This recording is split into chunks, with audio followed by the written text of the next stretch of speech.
more than the one you are craving for.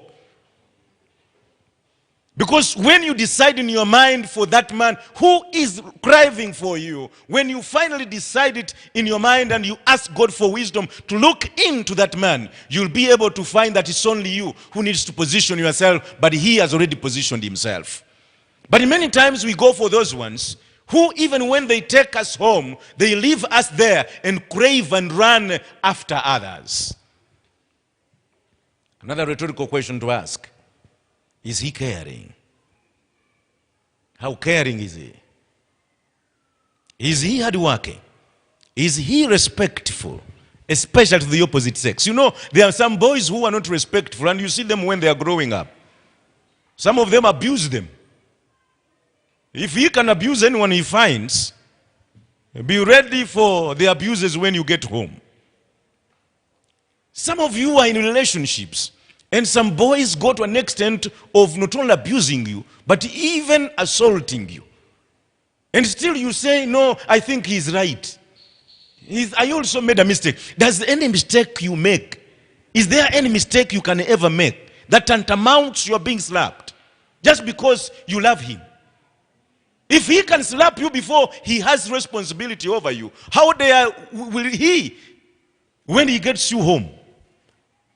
And he abuses you and assaults you, even when you are in a relationship, coming from your father's house, and you think he is right because I made a mistake, I was late, maybe I didn't say right this.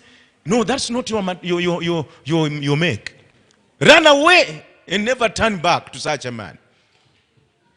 Because you will be covered with his strokes and canes the moment you decide to go on with that. You ask yourself another question. Is he the guy who just gets money from his father, or is he also enterprising somehow?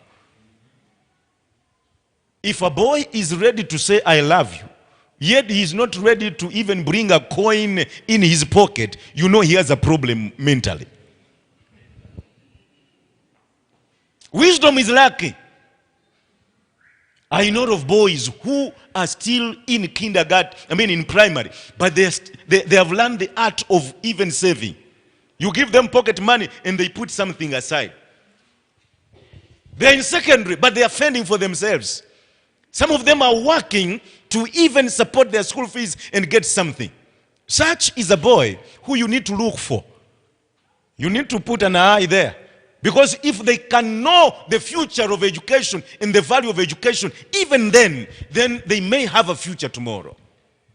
Many of us look at them and just gauge people by their backgrounds, not knowing that someone may have a good background, but may not necessarily keep that background for the future because he has no wisdom to maintain it. I should say, what is the relationship of this person, especially the boy, with his mother?